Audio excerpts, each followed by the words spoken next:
Que notre Seigneur vous bénisse tous. Nous vous saluons tous au nom du Seigneur Jésus-Christ et nous saluons les frères et sœurs qui sont en ligne avec nous ce soir. Nous sommes arrivés à l'heure où nous devons commencer notre culte. Il a dit que là où 2 ou 3 sont réunis en son nom, il est au milieu. Et nous remercions le Seigneur pour l'occasion qu'il nous donne encore ce soir de pouvoir nous réunir dans cette salle afin que nous puissions écouter les conseils de Dieu. Et sans pour autant tarder, nous allons fredonner un cantique pour remettre les cultes de ce soir entre ses mains, afin que la parole que nous allons écouter puisse être significative dans notre marche, parce que nous le disons toujours, la parole de Dieu pour nous est plus importante que toute autre chose. Inclinons nos têtes et puis nous allons entonner Je l'aime. Je l'aime, je l'aime, Jésus, parce qu'il m'aime le premier, il a acquis mon salut sur le bois du Calvaire. Jésus, je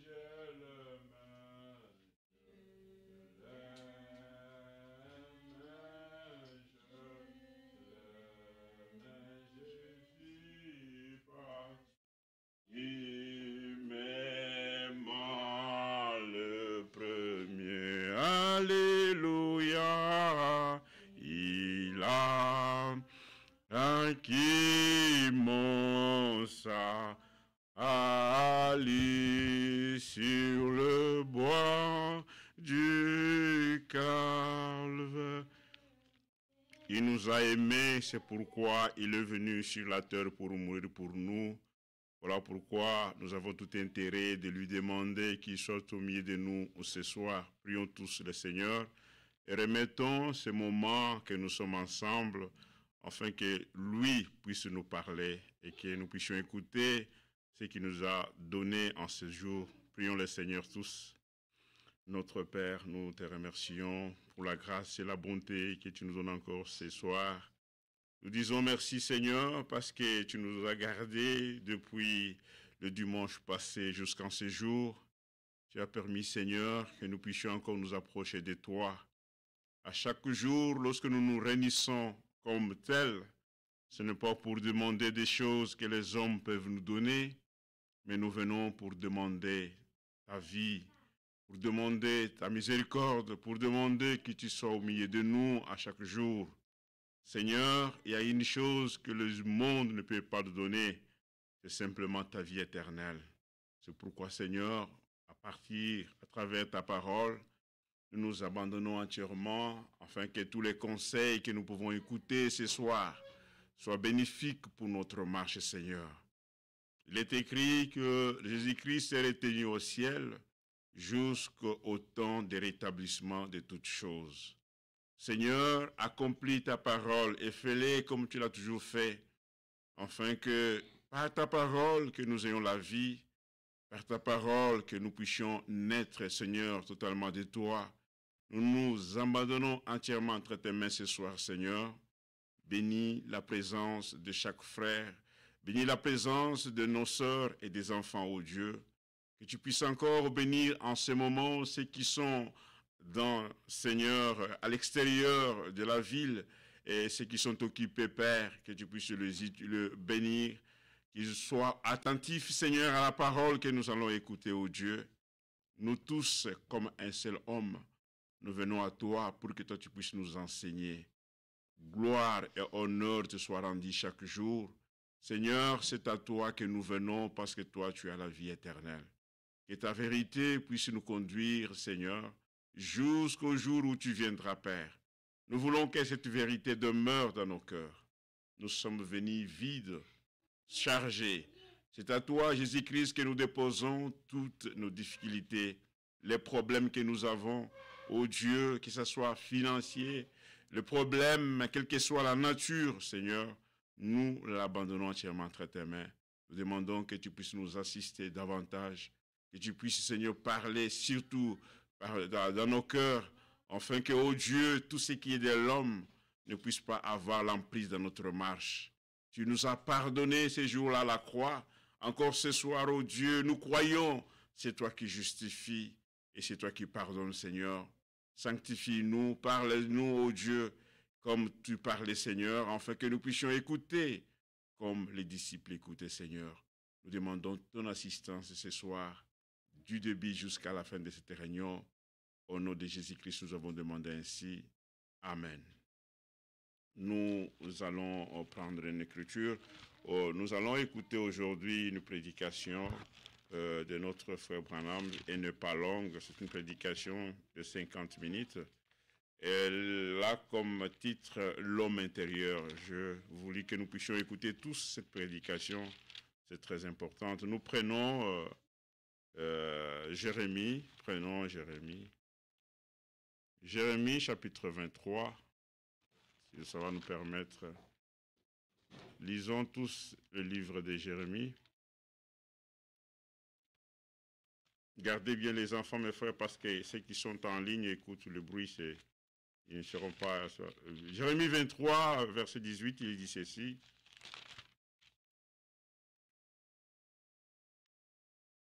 Qui donc a assisté au conseil de l'Éternel pour voir, pour écouter sa parole, et qui a prêté l'oreille à sa parole et qui l'a entendu?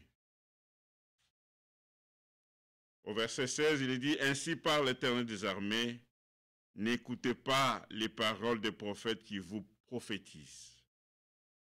Ils vous entraînent à des choses des néants et ils disent les visions de leur cœur. Ils énoncent ce qui vient de la bouche de l'Éternel. » Ça, c'est ce que les faux prophètes font. Mais la question que Jérémie pose au verset 18, il est dit, « Qui donc a assisté au conseil de l'Éternel ?» Et si nous assistons, ou si nous sommes réunis pour écouter les conseils de Dieu, ce qui est écrit doit suivre dans notre marche pour voir, pour écouter sa parole, et qui a prêté l'oreille à sa parole et qui l'a entendu.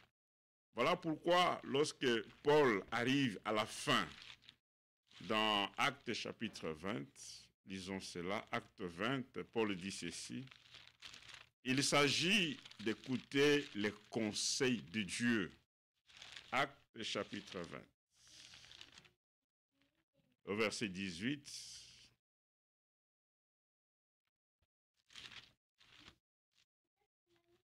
Acte chapitre 20, Paul, c'est les paroles de l'apôtre Paul, verset 18, il est dit, verset 17, il est écrit ceci, « Cependant des milliers, Paul envoyant chercher à Éphèse les anciens de l'Église, et lorsqu'il fut arrivé,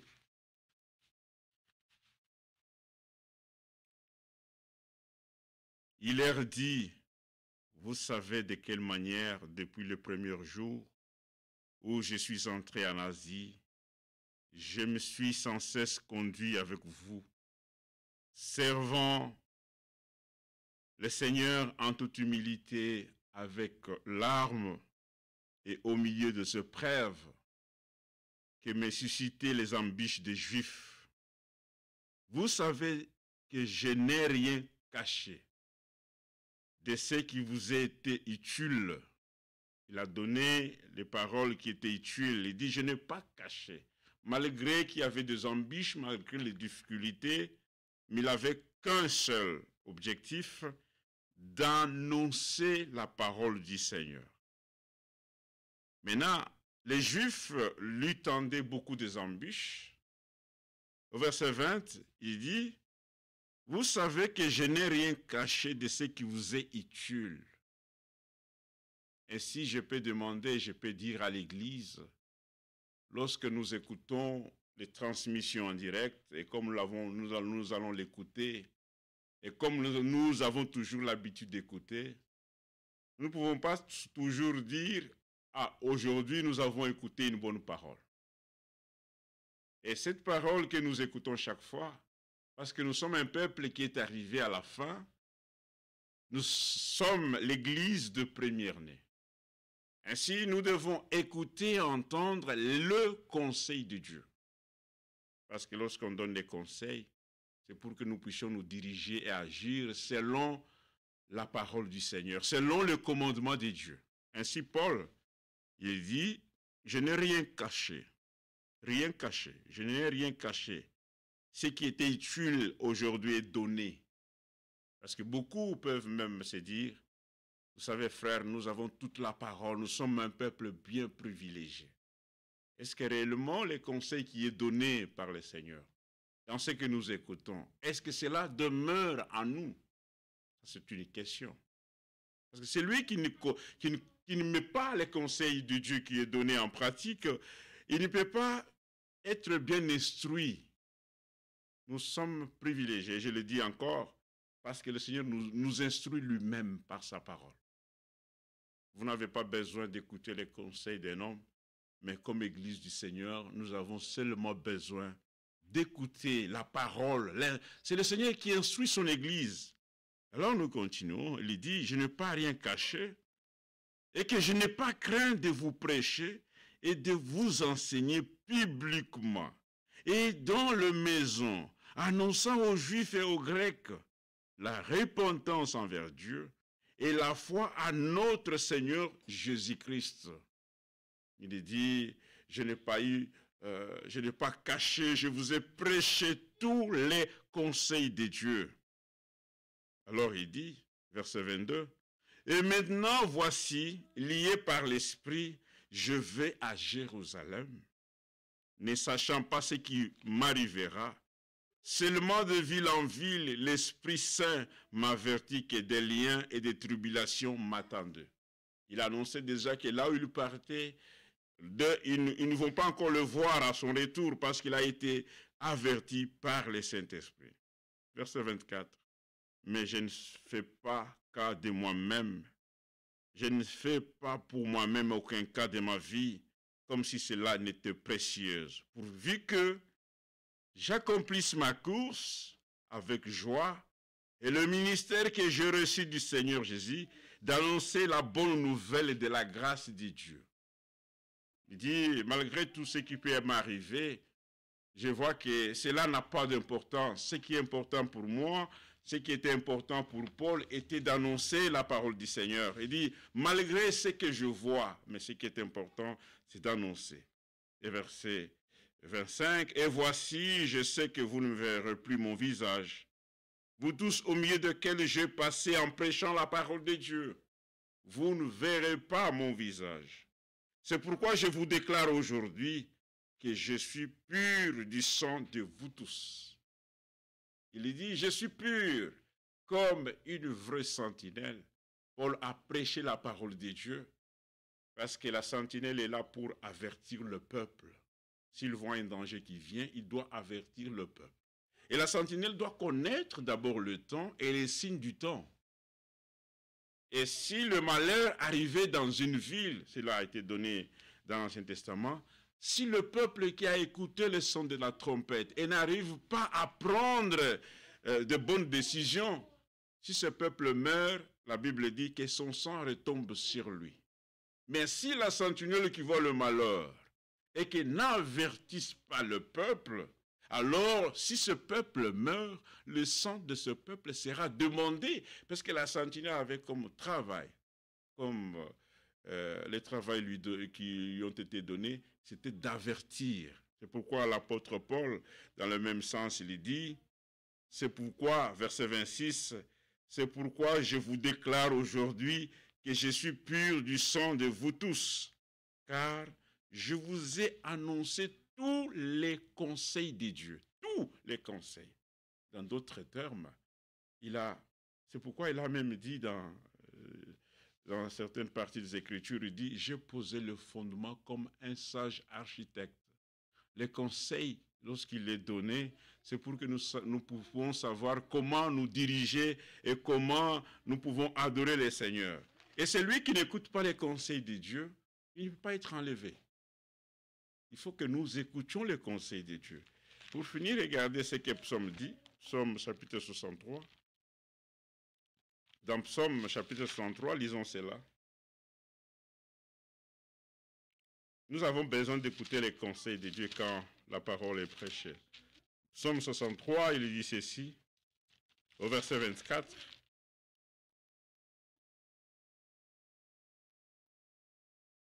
Verset 22, il dit, nous commençons en haut. J'étais stupide et sans intelligence. J'étais à ton égard comme les bêtes. Verset 22, 23. Cependant, je suis toujours avec toi. Tu m'as saisi la main droite. Verset 24. Tu me conduiras par ton conseil, puis tu me recevras dans ta gloire. C'est lorsque nous recevons les conseils de Dieu. Et par ces conseils, Dieu nous montre, nous instruit comment nous devons marcher. Et c'est alors, celui qui n'écoute pas les conseils de Dieu, il ne sera pas reçu dans la gloire du Seigneur. Comme je l'ai dit tout au début dans la prière, nous ne venons pas à l'église pour demander ce que les gens peuvent nous donner. Parce que si tu viens à l'église pour avoir l'argent, les gens peuvent te donner. Si quelqu'un vient à l'église pour avoir le mariage, tu peux en avoir. Mais nous venons à l'église pour demander à Dieu ce que les hommes ne peuvent pas nous donner. Qu'est-ce que les hommes ne peuvent pas nous donner? C'est nous sauver. L'homme ne peut pas nous donner quoi? La vie éternelle. L'homme ne peut pas nous donner quoi? Le Saint-Esprit. Voilà, nous devons savoir que quand nous venons devant ou dans une réunion comme celle-ci, demandons ce que les hommes ne peuvent pas nous donner. Parce que les gens aujourd'hui, ils sont attirés par les choses de la terre. Les gens vont à l'église pour demander l'argent, pour demander ceci, donne-moi ceci. Mais demandons plus, nous qui avons reçu la révélation, demandez ce que les hommes ne peuvent pas te donner. C'est ce qu'il faut demander à Dieu. C'est que les hommes ne peuvent pas te donner. Ça, si nous demandons cela, nous serons corrects. Mais si nous demandons les choses de la terre, tu peux demander aussi aujourd'hui l'argent, on te donne $1000, ça va finir. Même 1 million, ça va finir. Il y a des magasins il y a des gens qui ont eu beaucoup d'argent, mais qui n'ont pas encore aujourd'hui. Demandons la vie éternelle. C'est pourquoi la parole de Dieu dit, cherchez premièrement le royaume des cieux, le reste, le Seigneur vous donnera. Le Seigneur connaît que nous avons besoin de telles choses, tu as besoin de telles choses, et il va te donner. C'est pourquoi nous devons d'abord chercher le royaume des cieux, nous en occuper à écouter les conseils de Dieu. Nous allons chanter un cantique pour la gloire du Seigneur, et puis nous allons écouter une prédication. Nous prenons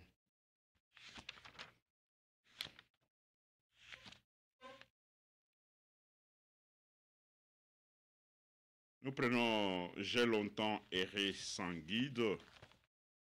Vous veuillez aussi m'accompagner. Les frères nous ont écrit. Il y a le frère Hervé qui ne sera pas avec nous, il sera avec nous demain. Et le frère Chris qui sont aussi occupés en ce moment, mais ils nous suivent en direct. J'ai longtemps erré sans guide. 177. Dès que on est prêt, on va chanter cela. J'ai longtemps erré sans guide, altéré de vrai bonheur, mais hélas, mon cœur avide n'est trouvé que de malheur.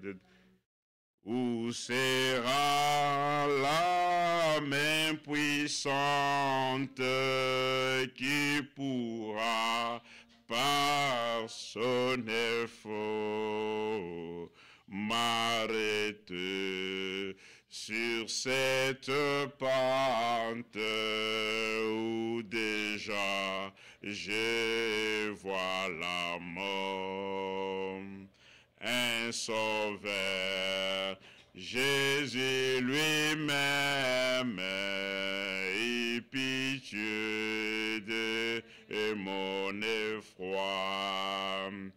Il me dit, pécheur, je t'aime, je verse mon sang pour toi. Ô Jésus, ta main puissante m'a sauvé de mon tombeau. Et tu comblais mon attente par les dons d'un cœur nouveau. J'ai saisi cette assurance, ce pardon qui m'a porté. J'ai livré sans résistance tout mon cœur, il le voulait. Ô Jésus, ta main puissante m'a sauvé de mon tombeau. Et tu comblais mon attente par les dons d'un cœur nouveau.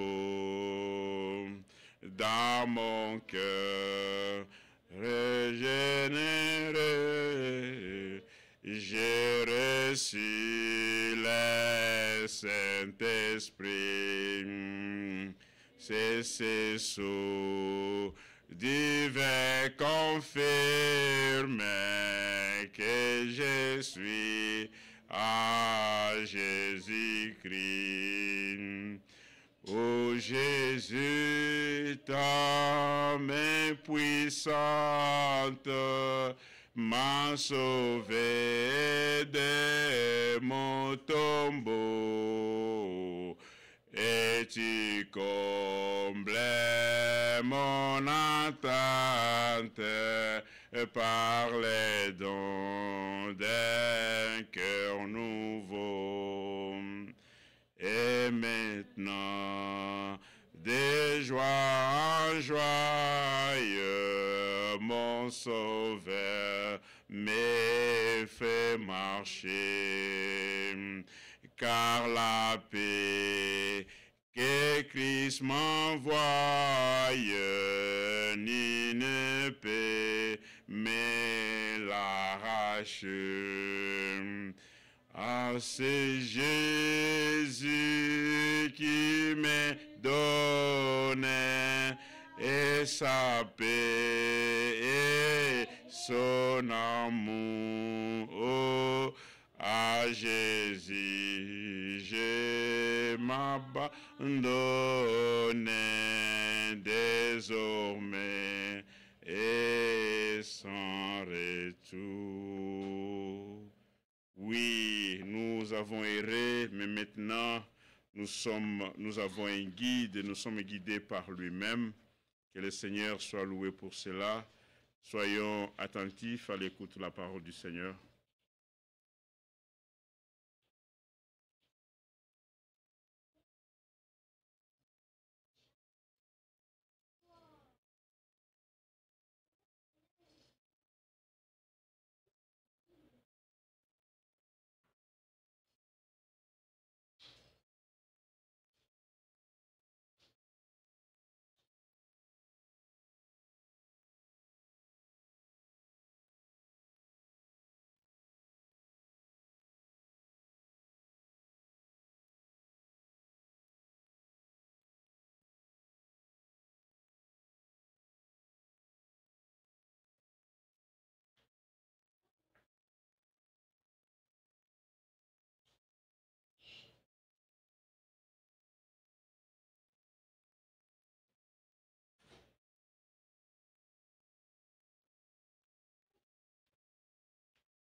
Vous offre une couverture flexible, et ce, à un prix plus bas que vous pourriez le croire.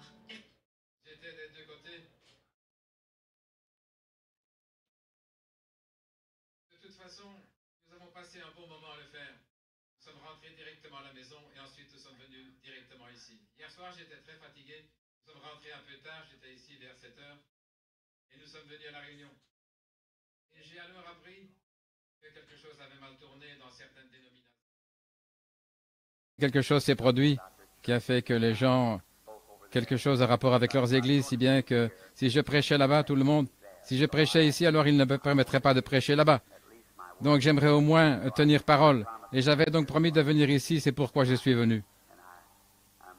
Et je suis heureux d'être ici. Et je prie Dieu de nous aider maintenant et de nous accorder 2 excellentes soirées de réunion pendant que nous sommes ici. Et je suis juste un peu fatigué. Nous revenons d'une série de réunions en Floride. Je pense que c'est notre 6e semaine. Nous avons tenu des réunions sans interruption, c'est pourquoi je suis très fatigué.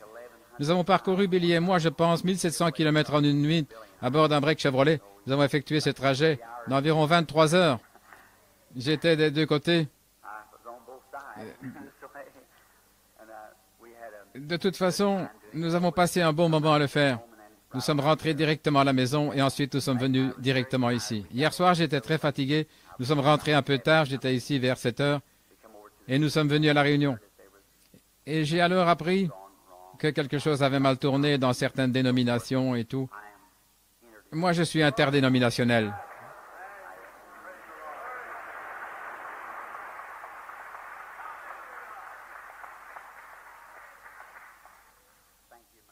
Merci beaucoup. Je le dis du fond de mon cœur. Si nous sommes de l'Église interdénominationnelle, nous devons le rester. C'est pour toutes les dénominations, peu importe ce qu'elles sont. On ne peut pas être interdénominationnel et n'être que pour telle ou telle Église. C'est pour tout le monde. Et je crois dans la paternité de Dieu et dans la fraternité des hommes. Et je crois que nous sommes tous des frères, et c'est ce que nous devrions être. Et Dieu a ses enfants. Ils sont tous, peut-être que certains d'entre eux sont un peu étranges selon notre croyance ou votre croyance ou la mienne. Mais Dieu accepte ses enfants. C'est pourquoi nous devons les accepter comme nos frères et sœurs, n'est-ce pas? C'est juste. Pour cette église-ci, l'église de Philadelphie, merci frère Bosé. Quand j'étais en Suède, de toute ma vie, je ne pouvais connaître un meilleur traitement que celui qui m'a été réservé en Suède par les Suédois. Ils ont été très aimables et très gentils envers moi. Et partout où j'ai été, j'ai toujours été bien traité, chez tous les différents peuples. Ainsi, moi je n'ai donc point de dénomination. Je dis que je suis dans la famille Branham. Voici maintenant plus de 40 ans, et ils ne m'ont jamais demandé d'adhérer à leur famille. Simplement, je suis né à Branham. Et je pense qu'il y en a de même des chrétiens, ne pensez-vous pas? Nous sommes simplement nés des chrétiens. Je n'ai rien contre les églises dénominationnelles. Elles sont ce qu'elles veulent croire. Mais je ne pense pas que nous devrions briser la fraternité. Je crois que nous devrions tous aimer le Seigneur et le servir. Dans ma vie, c'est ce que j'ai essayé de créer autour de moi. Si je ne peux pas éprouver un sentiment d'amour de l'Esprit de Dieu autour de moi, alors il y a quelque chose qui ne va pas. Je ne veux pas être mêlé à quoi que ce soit qui éloignera de moi ce tendre et doux sentiment. J'aimerais que ce sentiment soit toujours là, car c'est par cela que j'aide le peuple de Dieu. Et puis je pense que vous avez déjà été avec des personnes dont vous pouviez à peine supporter la présence. Et peut-être qu'elles maudissent et font des histoires. C'est peut-être des gens bien, mais ils sont tout simplement loin de ce genre d'esprit. Et moi, j'aime le genre qui est amical, gentil, poli, des gens qui se comportent en frères et qui sont aimables. J'aime plutôt ça. Et c'est ce que je crois. J'étais en train de réfléchir. C'est nous qui portons les fruits de Dieu. Et je crois que dans Saint Jean chapitre 17, Jésus a dit, « Vous êtes le sarment, et lui, il était le cep. » Or, le cep produit les fruits, mais ce sont les sarments qui portent les fruits. Si le sarment tire sa vie du cep, eh bien, c'est le même genre de vie qui est dans le cep. Ne le pensez-vous pas? Forcément. Eh bien, nos mains, nos lèvres et nos yeux sont les mains, les lèvres et les yeux de Dieu que nous avons ici, qu'il a sur la terre. Eh bien, il est retourné à Dieu et il a envoyé l'énergie de son esprit pour nous oindre du Saint-Esprit. Et si donc nous lui sommes soumis, alors nos mains représentent ses mains. C'est pour cette raison qu'il a dit, ils imposeront les mains aux malades et les malades seront guéris. Et quand les apôtres avaient reçu le Saint-Esprit, ils imposaient les mains aux gens. Il se passait quelque chose. Simon le magicien a compris qu'il se passait quelque chose quand Pierre imposait les mains aux gens et que ces derniers recevaient le Saint-Esprit. Il s'agit du don de Dieu. Eh bien, c'est glorieux. Maintenant, quiconque, combien parmi vous les mères, quelle mère ici ne sait pas ce que c'est l'imposition des mains? Quand un petit bébé s'agite, pleure et tout, et que la main de cette mère touche tout simplement ce bébé, ça règle la question. Le petit arrête de pleurer, il se blottit contre sa maman. C'est cela l'imposition de vos mains. C'est cela, la mère, il s'agit d'un contact. Combien parmi vous ici ont déjà eu affaire à un cheval qui était très nerveux, très turbulent, qu'un homme qui aime les chevaux lui tapote simplement la patte et lui parle juste un instant, et le tapote, qu'il pose sa main sur lui, et bien vite le cheval se calme. Et c'est pareil avec l'imposition des mains aux malades. Si Dieu nous oint pour que nous le fassions, nos mains représentent les siennes. Les seules mains qu'il possède, ce sont les nôtres. Et nous prions pour les malades. Tout d'abord pour le médecin. Eh bien, des fois, les médecins sont oints du Saint-Esprit et ils prient pour leurs patients. Et des fois, le médecin, dans le cadre de sa formation, il a étudié la science et les grandes œuvres qui nous ont aidés de différentes manières, nos hôpitaux et tout. Et le médecin entre et il a une lentille, un rayon X, à l'aide duquel ils peuvent regarder et voir une grosseur ou différentes choses qui ne vont pas, des os fracturés. Maintenant, combien c'est contraire à ce qu'était la science autrefois? Les gens disaient qu'il n'existait point de lumière en dehors de la lumière du soleil. La Bible déclare que notre corps est plein de lumière. La radiographie prouve cela. C'est de la lumière de notre corps qu'il s'agit. Cela produit une ombre, et il voit ça avec les rayons X. Eh bien, si le médecin peut palper quelque chose, qu'il peut inciser, quelque chose que l'un de ses 5 sens peut percevoir, je pense qu'aujourd'hui, nous avons des médecins très brillants, de bons hôpitaux et de bons médicaments. Et nous sommes très reconnaissants au Dieu Tout-Puissant de les avoir. Je suis reconnaissant. Et ils font tout ce qu'ils peuvent. Mais parfois, cela les dépasse. Parfois, ils n'en sortent pas. Alors, nous avons un droit parfait. Si tous les facteurs humains ont échoué, nous avons toutefois le droit de nous approcher de Dieu et de lui demander qu'il nous aide. C'est juste, il agit, il a promis de le faire. Or, le médecin ne prétend pas être un guérisseur. Il ne prétend guérir personne. Il déclare seulement assister la nature. C'est Dieu qui guérit. Eh bien, si vous fracturiez le bras, le médecin pourrait uniquement remettre le bras en place, et le médecin ne peut pas guérir le bras. Le médecin ne fait que remettre l'os en place. Dieu, c'est la nature, comme on l'appelle. C'est en fait Dieu qui guérit l'os. Si nous voulons examiner cela, le médecin pourrait arracher une dent carriée. Eh bien, maintenant, il ne guérit pas l'alvéole. Il ne fait qu'arracher la dent. Il ôte l'appendice malade, mais c'est Dieu qui guérit. Voyez-vous, les médicaments maintiennent la propreté alors que Dieu construit les tissus. Dieu est le seul créateur qui soit, n'est-ce pas juste? Et c'est lui qui crée les cellules et tout, qui édifie la foi. Eh bien, maintenant, ne serait-ce pas une chose merveilleuse si le monde entier, bien entendu, mais si le monde entier pouvait travailler dans l'unité, la fraternité et l'harmonie avec Dieu, la médecine et toutes les différentes églises dénominationnelles et toutes les races et les couleurs des gens, si seulement nous pouvions renverser cette chose et l'ôter de notre esprit et comprendre que nous sommes tous issus d'une seule personne. Oui, c'est juste. Et souvenez-vous, c'est possible qu'un certain frère soit tombé, mais n'empirez pas pour autant sa situation. Aidez-le à se relever, essayez de le ramener dans la communion de Dieu. C'est cela, mes amis chrétiens. Ma vision de ce dont le monde a besoin aujourd'hui, c'est de retourner à Dieu. Et je fais de mon mieux. Et j'ai résolu de continuer à faire tout mon possible pour ramener l'homme à Dieu et pour ramener la fraternité et les sentiments de Christ parmi les gens. Maintenant, étant donné que je parle aux pentecôtistes, le plus grand groupe, mes dernières réunions que je viens de terminer ont été parrainées par les baptistes de la Floride. Nous avons donc tenu des réunions pour toutes les différentes dénominations, pour tout le monde. Et aussi bien des fois, nous avons trop mis l'accent sur, je pense, une certaine chose. Nous avons trop mis l'accent, si vous voulez bien m'excuser, car ce n'est que notre groupe qui est ici ce soir, et je me sens vraiment chez moi à cette chaire. Et je suis vraiment le bienvenu, je le sais, et je vous aime, et c'est pourquoi je dis ces choses. Nous avons mis trop l'accent sur nos émotions. C'est possible peut-être que nous ressentons cela aussi longtemps, que nous crions et louons le Seigneur. C'est une très bonne chose. Je pense que c'est bien. Ou peut-être parce que nous avons la puissance, peut-être, pour parler en langue, que c'est juste ça. Mais si cette Église de Philadelphie m'accepte tout simplement comme un serviteur de Dieu et m'accorde, aimeriez-vous savoir ce que je pense être le plus grand besoin de l'Église aujourd'hui? Aimeriez-vous? Là où je pense qu'il y a une déficience, il n'y a pas de travail d'âme. Les gens ne sont pas assez brisés. À ce qu'il semble, il n'y a plus de fardeau.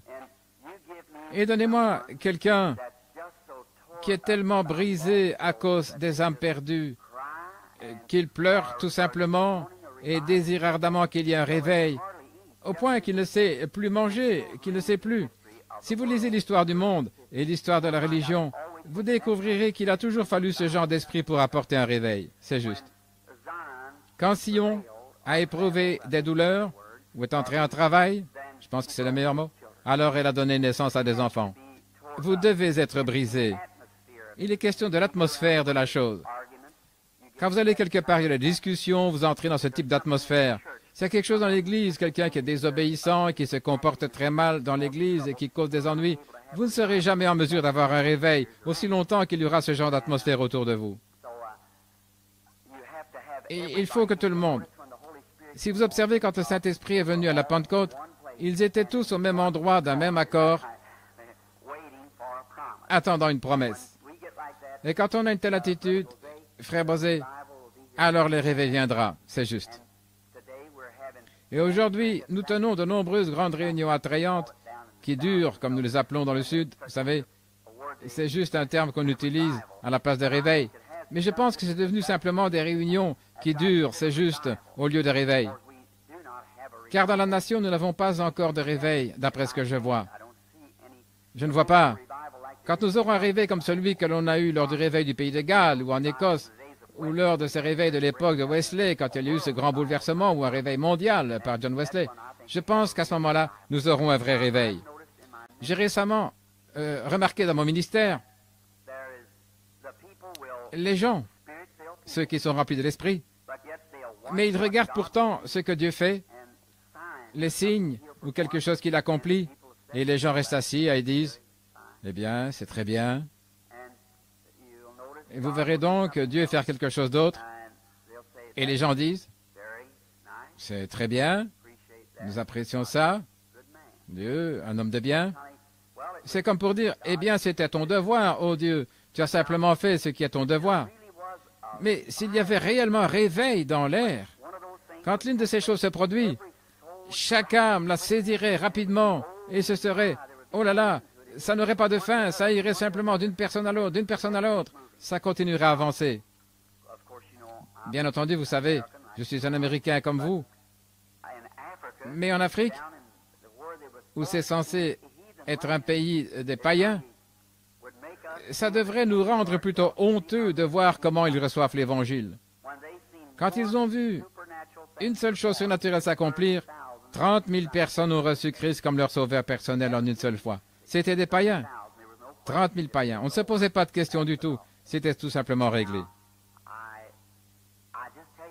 Et maintenant, je vous assure, je pense que notre peuple s'est trop appuyé sur l'instruction, la théologie et tout, et a laissé ces choses prendre la place de l'esprit. Permettez-moi de vous dire ceci en passant. Je pense qu'il s'agit d'Ézéchiel chapitre 9. J'en suis vraiment certain, je peux me tromper. Je sais que je suis tout à fait sûr. Il s'agit d'Ézéchiel 9. Quand le Saint-Esprit a quitté, d'abord il y eut l'homme qui sortit de derrière les portes avec les instruments de destruction pour détruire, bien entendu, l'application correcte dans les Écritures. C'était juste avant la destruction de Jérusalem. Et un homme en robe blanche et portant un écritoire à la ceinture s'était avancé. Et il reçut de Dieu la commission de parcourir la ville. Maintenant, écoutez ceci.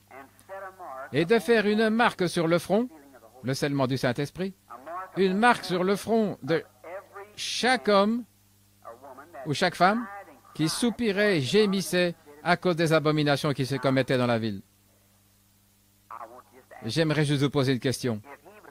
S'il parcourait Chicago ce soir, dans combien de maisons trouverait-il ce soir ce genre de foyer-là, avec des gens étendus là, sanglotant pour qu'il y ait un réveil?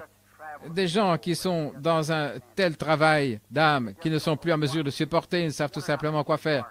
Je me demande combien de gens il marquerait ce soir à Chicago, dans cette ville de près de 5 millions d'habitants. Qui marquerait-il? J'imagine, on pourrait compter sur le bout des doigts, ne le pensez-vous pas? Des gens qui ont un tel fardeau.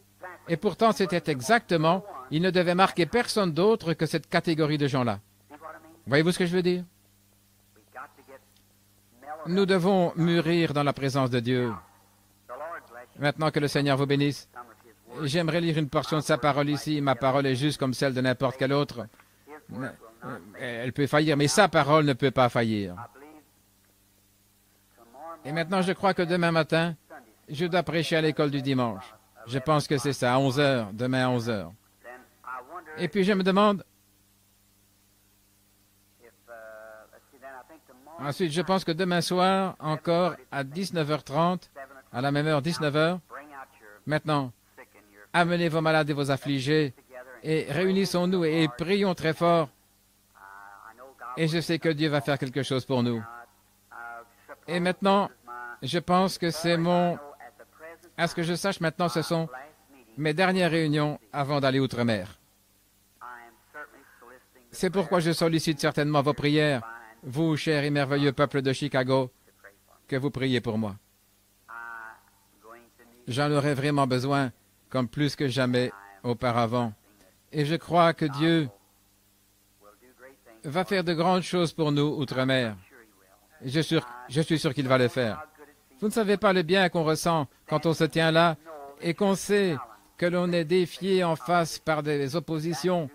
Mais au fond de mon cœur, je me dis, eh bien, bon, tant de gens avaient assisté aux réunions de Chicago, beaucoup d'entre eux avaient dit, certains d'entre eux sont en train de prier maintenant.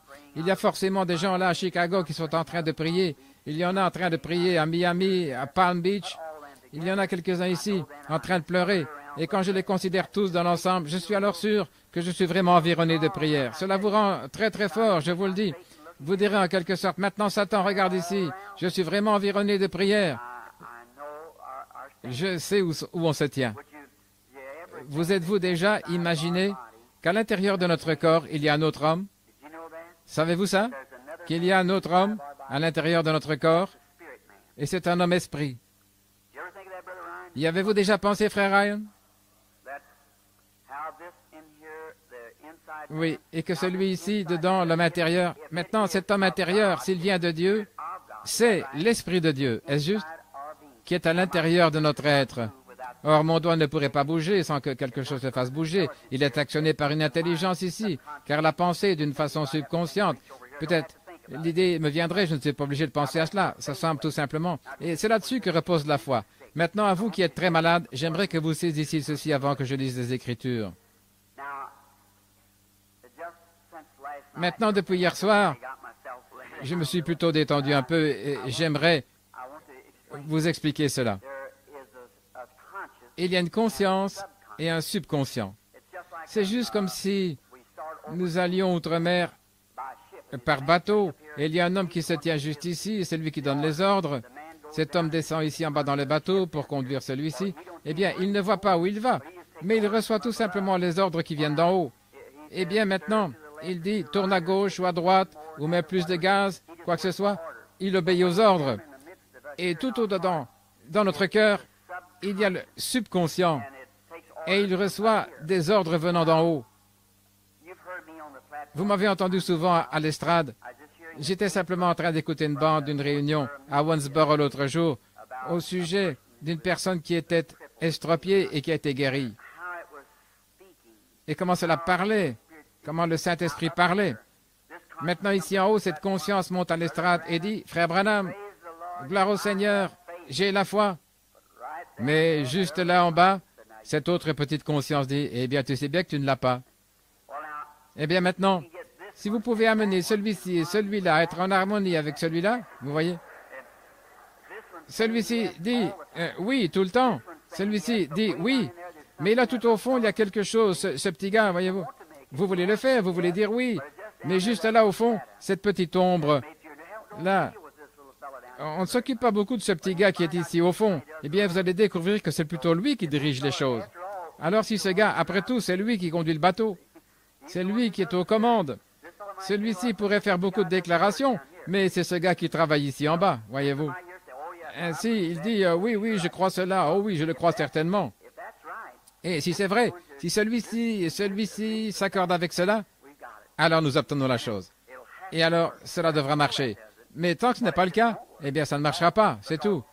Parce que vous avez des ordres qui vont dans ce sens et ceux-ci ils vont dans l'autre sens, et ils poussent tout simplement votre bateau d'un côté et vous ne quittez pas le port, vous êtes toujours par ici. C'est pourquoi nous devons amener ces gars à être en accord et à dire « Dieu a raison », et celui-là dit « Dieu a raison » et l'autre « Dieu a raison », alors nous avançons. Nous recevons des ordres et tout, il n'y a aucun obstacle devant vous, il n'y a rien pour vous faire douter. Tous les symptômes que vous pourriez avoir, vous pourriez retourner à l'hôpital le matin et qu'on dise « Eh bien, votre bras est toujours raide, votre cancer est toujours là ». Ça n'aura pas la moindre, cela ne vous déconcertera pas du tout. Si cela, ceci et ceci s'accordent, c'est juste.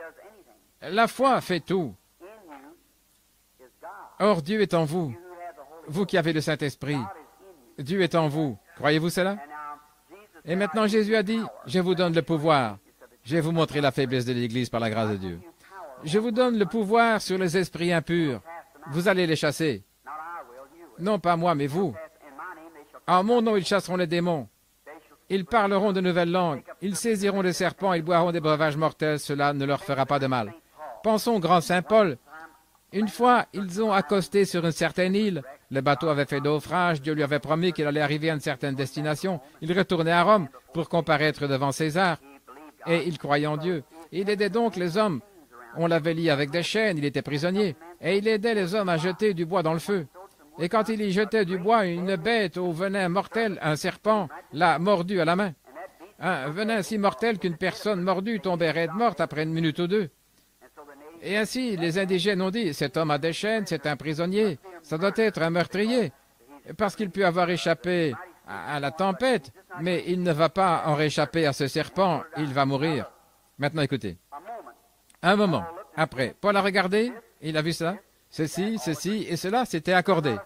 Il n'y avait pas la moindre crainte. Il a dit, ils saisiront des serpents, ils ne leur feront pas de mal. Il a considéré cette morsure mortelle sans crainte. Quand vous avez peur, alors Satan s'en mêle. Satan, c'est la crainte, mais l'amour parfait chasse toute crainte. Voilà, je suis l'homme de Dieu, voilà. Ce serpent suspendu à ma main, mais il n'y a aucune crainte ici ou là, voyez-vous, tout était en harmonie. Il a regardé l'animal, il s'est dit, eh bien, il a secoué dans le feu, il est retourné chercher encore du bois qu'il devait être au feu. Oh, diriez-vous, Paul, n'as-tu pas peur de tomber mort? Certainement pas. Je ne peux pas tomber mort, le Saint-Esprit est en moi. Eh bien, le Saint-Esprit même, qui a créé les cieux et la terre, avait tellement rempli cet homme de sa puissance que la mort qui était dans les crochets de ce serpent ne pouvait même pas pénétrer dans son corps, parce que tout son corps était rempli de l'esprit autant qu'il était rempli de sang. Est-ce juste? Et chaque petite cellule de sang est une vie, et à ce moment-là, vous êtes tout chargé, tout rempli du Saint-Esprit. Oh, certainement, ils ont marché sur l'eau, ils ont accompli de grands miracles et tout. Pourquoi? Ils étaient parfaitement en harmonie avec Dieu, cette première Église. Et mon ami chrétien, à moins que nous puissions entrer là-dedans. Maintenant, nous ne pouvons pas nous disputer, nous quereller et nous chamailler avec des dénominations et parvenir à cela. Les dénominations ne nous amèneront nulle part. Il est question de l'amour parfait et de la confiance totale en Dieu.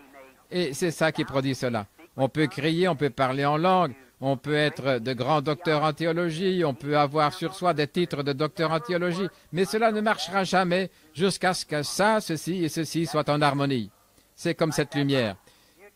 Si vous détachez un fil, qu'il s'agisse du négatif ou du positif, ça ne marchera certainement pas. C'est tout. Vous devez avoir le fil de terre. Ça doit être bien mis à la masse. Cela doit avoir le type correct de fil et tout. Et cela conduira le courant. C'est tout ce qu'il faut. Et si nous sommes réellement fondés en Christ, que le Saint-Esprit est en nous et que nous sommes enracinés et établis dans la foi de Dieu, cela va certainement apporter la lumière de l'Évangile au monde. C'est juste. Cela va guérir les malades, ça va accomplir de grandes œuvres. Que Dieu vous bénisse, chrétiens, et puissiez-vous recevoir ces bénédictions. Maintenant, dans Nombre, J'ai dépassé l'heure pour commencer la ligne de prière. Mais j'aimerais lire cette écriture de Nombre, chapitre 21. C'est tout simplement tombé sur mon cœur tout à l'heure, en sorte que je me suis simplement dit que je devrais lire cela.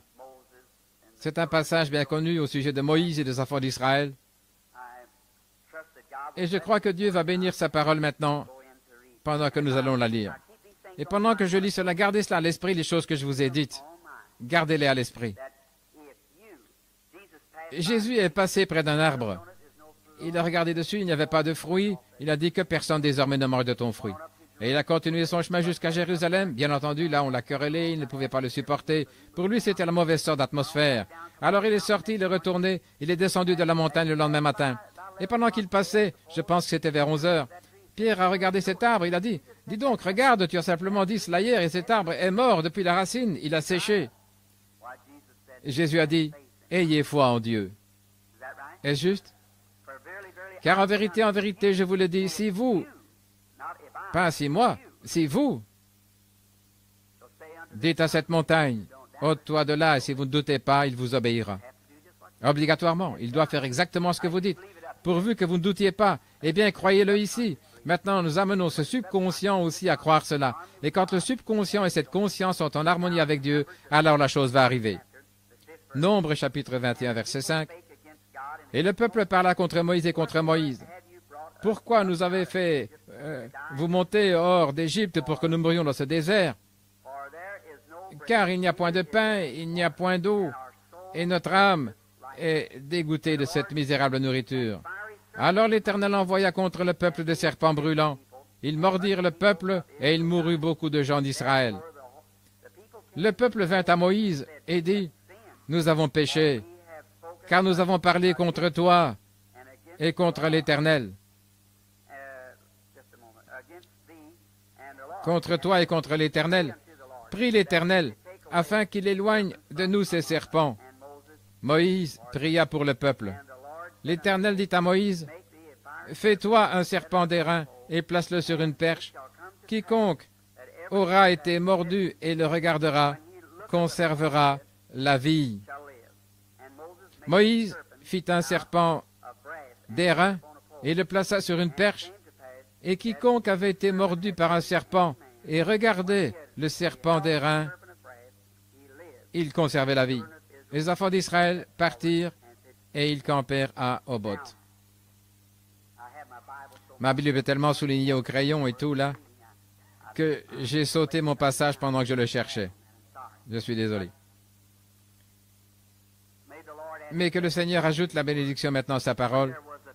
Quand il y a des ennuis, Dieu est toujours le Dieu qui satisfait aux besoins quand il y a un besoin chez son peuple. Vous savez cela. Et Dieu avait promis de pourvoir à leurs besoins. Eh bien, quand les gens... Et pourtant, ils avaient mal agi. Ils avaient péché, ils avaient fait des choses qui étaient mal. Cependant, quand ils eurent besoin de guérison, Dieu a fait une expiation pour la guérison. Quand il n'y avait même pas encore d'expiation, Dieu y a pourvu. Devant chaque difficulté, Dieu fait une échappatoire. Il le fera, si seulement vous avez la foi et que vous croyez en lui. Bien entendu, ils étaient loin là-bas. Peut-être que Moïse était un médecin. Il avait été enseigné dans toute la sagesse des Égyptiens et peut-être qu'il connaissait beaucoup de remèdes contre les morsures des serpents. Mais cette fois-ci, les remèdes qu'il avait, la sagesse des Égyptiens n'ont pas agi.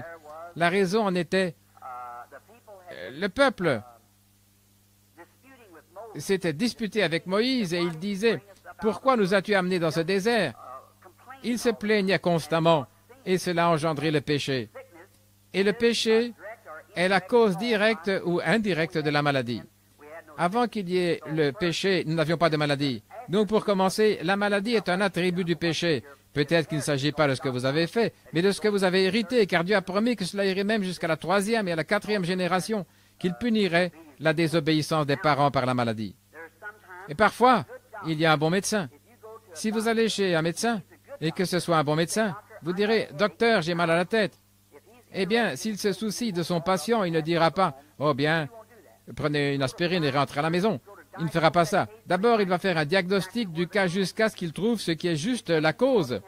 S'il y a quelque chose qui provoque ce mal de tête, peut-être qu'une aspirine va l'arrêter, je ne sais pas. Mais si c'est un bon médecin, il ne va pas se débarrasser de vous comme ça. Il le fera du mieux qu'il peut. Et s'il disait, eh bien, peut-être que vous avez l'appendicite, nous allons simplement vous opérer. Eh bien, s'il ne fait pas le diagnostic du cas, ce serait tout de même contraire à l'éthique. Voyez-vous, il doit d'abord trouver la cause. Et maintenant, c'est ainsi avec Dieu dans ces réunions. Et la raison pour laquelle j'y vais lentement avec les malades, c'est d'abord parce qu'il y a ce qui a causé cette maladie. Et avant qu'on puisse se débarrasser de la maladie, si le médecin ne peut rien faire pour vous, alors vous devez chercher la cause, la raison de cela. Eh bien, des fois, et vous qui assistez aux réunions, vous comprenez pour quelle raison le Saint-Esprit révèle aux gens le péché caché et tout ce qu'ils ont commis il y a de nombreuses années, ou peut-être quelque chose qu'ils n'auraient pas dû faire, ou quelque chose qu'ils auraient dû faire et qu'ils n'ont pas fait, et observez ça à l'estrade. Maintenant, c'est Dieu qui envoie son esprit pour révéler les secrets des cœurs aux gens. Quand Jésus-Christ était ici, c'était son ministère. Quand il a trouvé la femme qui avait vraiment soif de l'eau de la vie, croyez-vous cela? Saint Jean chapitre 4, et Jésus a engagé une conversation avec elle.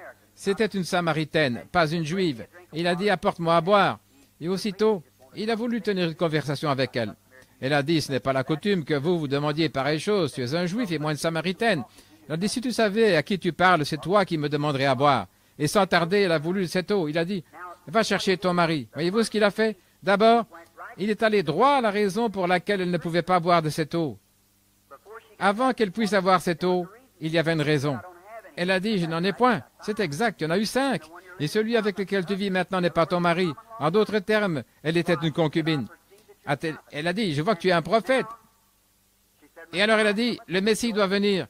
Et nous savons que lorsqu'il viendra, il nous annoncera toutes choses. Et il a dit, je le suis. Je le suis, moi à qui tu parles. Je suis le Messie. En d'autres termes. Elle est allée dans la ville, et non seulement son propre péché lui fut pardonné, mais à cause d'elle, un grand nombre de gens crurent au Seigneur Jésus, et celui-ci leur a parlé. Et quand Philippe est allé leur prêcher après que le Saint-Esprit était venu, Jésus n'a pas accompli un seul miracle selon les Écritures, à ce que nous sachions, pendant qu'il était en Samarie. Il est simplement allé là et leur a parlé du royaume de Dieu. Et ils ont dit à la femme, « Maintenant, nous croyons nous-mêmes, parce que nous l'avons entendu parler. Il est différent des autres. Et nous sommes convaincus que c'est bien lui le Messie. » Et ainsi donc, après, Philippe est allé là et leur a prêché. Jésus avait déjà porté le message. Et puis probablement qu'il y avait déjà eu un moment chez eux où ils avaient dit, nous savons que le Messie est sur la terre et tout ira bien maintenant. Et puis Philippe est allé leur prêcher. Et c'est à ce moment-là que les guérisons se sont produites, que de grands miracles et de grands prodiges se sont produits. Et ensuite, Jacques ou Jean et Pierre sont venus et les ont baptisés dans le corps des croyants. Et le Saint-Esprit est descendu sur eux. Et de là, l'Église s'est mise en marche. Voyez-vous comment Dieu fait les choses? Il fait le diagnostic du cas, il se débarrasse de tout et ensuite il descend carrément pour vivre lui-même dans la personne. C'est ce que Dieu désire faire ce soir. Il veut se débarrasser de tous les péchés qu'il y a dans ce groupe, s'il y a le péché ici. Ma prière est qu'il n'y en ait pas. Mais s'il y en a, qu'est-ce que le péché, frère Branham? Eh bien, aujourd'hui, je vous assure, j'ai perdu mon tempérament. Voyez-vous, le péché, c'est l'incrédulité. C'est ça le péché. Il n'y a point d'autre péché que l'incrédulité. Ce n'est pas un péché de faire des choses telles que boire et fumer et jouer aux jeux d'argent et la prostitution. Ce n'est pas ça le péché. Ce sont les résultats du péché. La raison pour laquelle vous faites ces choses, c'est parce que vous êtes un incroyant. Ce sont des attributs du péché. Maintenant, si vous croyez, vous n'allez pas. Jésus a dit, celui qui écoute mes paroles et qui croit celui qui m'a envoyé à la vie éternelle, car il a cru. Eh bien, si vous croyez, vous ne ferez pas ces choses. Vous ne pouvez pas faire qu'un grain, qu'une tige de blé devienne un gratron, n'est-ce pas? Pas du tout, c'est impossible. La vie qui est dedans est celle du blé. C'est pourquoi elle produit du blé. Si vous êtes né de l'Esprit de Dieu, vous êtes un chrétien, vous ne pouvez rien faire d'autre que porter les fruits d'un chrétien. C'est tout, voilà tout. Bien entendu, si vous portez d'autres fruits, Jésus a dit, c'est à leurs fruits que vous les reconnaîtrez. Est-ce juste? Ce n'est pas par leurs actes, ni par ceci ou cela, mais par leurs fruits. Eh bien, le blé, si vous dites, j'ai planté du blé dans ce champ, et si moi, je vais là, et que je ne vois pas les fruits du blé, eh bien, je vais plutôt douter un peu de vous. Mais si vous dites, eh bien, j'ai planté du blé dans ce champ, et que cela produise du blé, eh bien, vous n'avez aucun problème. Les fruits prouvent que c'est ce que vous avez mis dans le champ, c'est-à-dire du blé. Et puis l'incrédulité, c'est la seule chose qui puisse vous éloigner du royaume de Dieu. Ce péché, ce n'est rien d'autre que l'incrédulité. Vous direz, frère Branham, j'ai cessé de boire, j'ai cessé de faire ces choses, et j'ai abandonné mes mauvaises voies. Eh bien, vous avez fait cela pour une raison. La seule chose qui vous a fait faire cela, c'est parce que vous êtes devenu un croyant, voyez-vous. Vous pourriez dire, eh bien, je ne suis pas un croyant, mais j'ai simplement cessé de faire cela. Alors vous n'êtes pas un chrétien. Et peu importe combien vous avez une haute moralité, vous pourriez observer tous les 10 commandements et pratiquer tout ce qui est conforme à la morale et être un incroyant. Vous êtes toujours pas un chrétien, vous êtes toujours mort. Aux yeux de Dieu, vous êtes tout autant disqualifié pour ce qui est d'entrer dans le royaume. Eh bien, je crois que tout homme, qu'il soit pécheur ou pas, doit avoir de la moralité. Je ne cherche pas à écarter la moralité, mais je dis qu'un homme qui cherche réellement, vous diriez, eh bien, ce sera bientôt la fête du Nouvel An. Les gens diront, je tourne une nouvelle page. Eh bien, ça ne sert à rien. Pourquoi n'en tournez-vous pas une là? Il ne s'agit pas de prendre une page, mais de prendre un livre, changer de livre. Et alors, Dieu va s'occuper de vous à partir de ce moment-là. Alors, son Saint-Esprit entrera en nous, et alors, nous devenons ses représentants. Et alors, nous ne pouvons porter que des fruits du chrétien si l'esprit chrétien domine sur nous. Est-ce juste? L'esprit chrétien, c'est l'esprit de Christ. Et Jésus a dit, vous ferez aussi les choses que je fais. Est-ce juste? Vous ferez les mêmes choses que je fais, et même de plus grandes, car je m'en vais au Père. Il a dit encore un peu de temps, et le monde ne me verra plus, c'est-à-dire les incroyants. Le cosmos, l'ordre du monde, ne me verra plus. Mais vous me verrez, les croyants, car je serai avec vous, même en vous, jusqu'à la fin du monde. Eh bien, les attributs de cette vie chrétienne parfaite seraient dans un groupe de gens et se manifesteraient dans leur vie jusqu'à la seconde venue de Jésus-Christ. Je pense que je vous ai parlé de ma conception de Dieu, de ce que Dieu est. Écoutez ceci. Pour moi, je crois que Dieu a toujours été un Dieu triunitaire. Christ, le Saint-Esprit de Dieu, est tout simplement comme une règle de 3.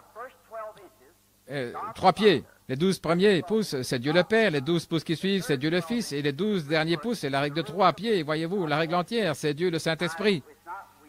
Et personne d'entre nous ne croit dans 3 différents. On ne dit pas qu'il y a un Dieu le Père et un autre Dieu plus jeune, le Fils, et un autre homme, Dieu le Saint-Esprit.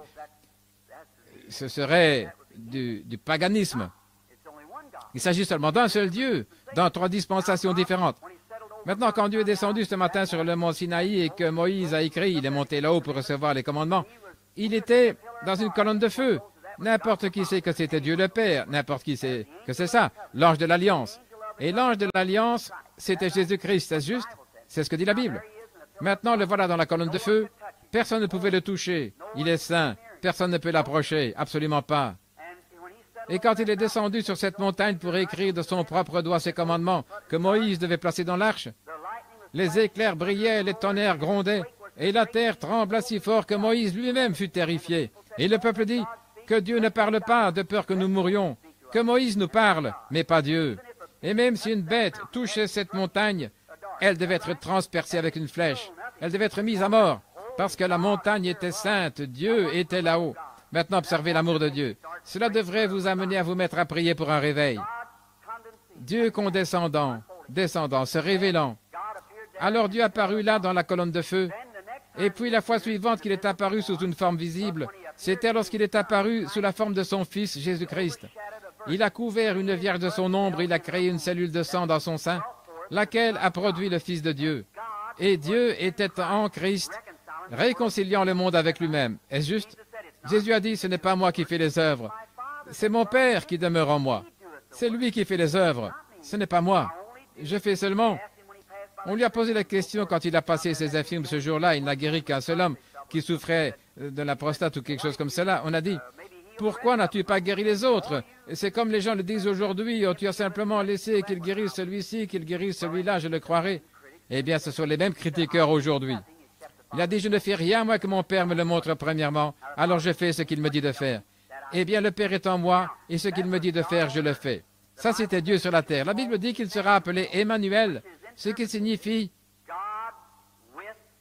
Dieu avec nous. Est-ce juste? Et voilà Dieu en tant qu'un Dieu condescendant, descendant maintenant. Il est sous la forme de l'homme. Maintenant, suivez. Il s'est rapproché un peu plus de l'homme.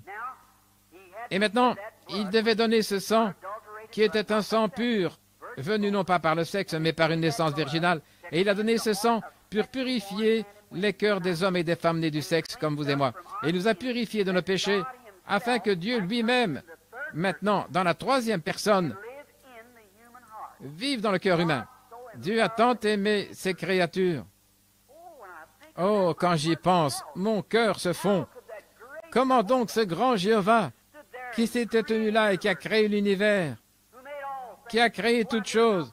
Je suis allé là, mon Palomar, et j'ai regardé à travers ce télescope, et j'ai vu là 120 millions d'années-lumière, et j'ai vu des mondes, des systèmes solaires. Le système solaire, là, les mondes, et les autres soleils, lune, monde et étoiles, à 120 millions d'années-lumière. Et puis au-delà, il y a encore des mondes, des lunes et des étoiles. Et ce Jéhovah Dieu, qui a créé toutes ces choses, est descendu lui-même pour vivre dans votre cœur et dans mon cœur. Avant de le faire, il a dû nettoyer son chemin. Il a dû leur montrer la loi et les commandements.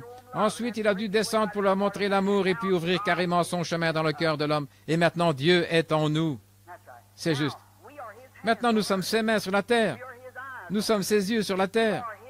Nous sommes son évangile sur la terre. Et l'évangile ne consiste pas uniquement en la parole.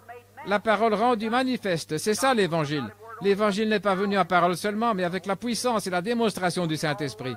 Allez par tout le monde et démontrez la puissance du Saint-Esprit à toutes les nations. Eh bien, au lieu de ça, nous nous mettons à enseigner la théologie. Et nous avons fait 2000 ans, et 2 tiers des habitants de la terre n'ont jamais entendu parler de Jésus-Christ. 2 tiers ne savent rien du tout de Jésus-Christ. Pensez-y. Eh bien, vous direz, c'est là-bas, dans les pays des païens. C'est pratiquement aux États-Unis d'Amérique. Dans la petite ville de New Albany, dans l'Indiana, juste là au sud de là où j'habite, on a fait un recensement il y a environ 3 ou 4 mois. On a découvert que dans cette ville, je crois, de 27 000 habitants, et il y a plus, je crois, que le tiers ou le quart d'entre eux qui ne fréquentent même pas l'Église. Ils sont membres d'une certaine Église, mais ils n'ont jamais franchi la porte de l'Église. Et j'ai entendu l'analyse sur Boston, le nombre d'enfants qui sont dans la délinquance juvénile. Le capitaine Al-Farrar, un ami personnel, il est responsable du FBI. Il a reçu le Saint-Esprit lors de mes réunions, alors qu'il me filait depuis 2 ans pour m'attraper, pour voir ce que je faisais. Il est venu à Dallas, ou plutôt à cette grande réunion ce soir-là. Il s'est tenu là. Et il a dit, j'aimerais... Vous savez, mon travail, c'est de démasquer le supercherie. Et il a dit, je l'ai filé depuis 2 ans. Et ce n'est pas de la supercherie. Il a dit, ceci, c'est la puissance du Dieu Tout-Puissant. Et le jour suivant, au stand de tir où il m'avait amené, il a dit, frère Branham, il avait renvoyé sa voiture, il est entré dans cet endroit, il a dit, je voudrais recevoir le Saint-Esprit. Je veux naître de nouveau. Eh bien, voilà. Il va prendre sa retraite d'environ 1 an et il veut m'accompagner dans la réunion. Oui, la délinquance juvénile. Maintenant, tous ces jeunes qui sont dans la délinquance, on a fini par découvrir que des milliers, des dizaines de milliers de ces enfants n'ont jamais été à l'Église. Ils ne savent rien de Dieu, ils ne connaissent que des jurons. C'est tout ce qu'ils savent. Eh bien, voyez-vous, on ne trouve pas cela dans un pays de païens, c'est aux États-Unis. Et maintenant, je vais dire ceci avant de clôturer. Je crois que si Dieu leur a donné la clé passe-partout autrefois au commencement, quand il leur a donné la puissance, il a dit, allez démontrer cette puissance dans le monde entier. Je serai avec vous. Cette première église, oh là là, qu'est-ce qu'elle a mis le monde en pièces? C'est les chrétiens. Le monde fut pratiquement christianisé en une seule décennie, une seule génération de disciples. Ensuite, ils ont laissé ça et la génération suivante a commencé à s'organiser. Et à la 3e génération, à l'époque des âges sombres, c'est alors que l'Église catholique s'est constituée. Et puis à partir de là, ils ont commencé avec la théologie. Martin Luther, John Wesley, Calvin, Knox et tous sont apparus. Et la chose entière était uniquement basée sur la théologie. C'est juste. Et ils n'ont pas réussi à retourner là. La chose même que Dieu leur avait défendue, ils le font au nom de Jésus-Christ. Il n'est pas question d'instruire le monde, mais de prêcher l'Évangile et de démontrer la puissance de Dieu. Et aujourd'hui, dans nos églises, commencez seulement cela dans l'église et voyez ce qui arrive. Mais on vous montre la porte, voyez-vous, et la clé passe partout. C'est la chose qu'ils ont laissée de côté, la pierre angulaire. Quand là, autrefois, les bâtisseurs ont commencé à construire le bâtiment, les pierres étaient taillées dans le monde entier. Eh bien, vous allez comprendre pourquoi je suis interdénominationnel.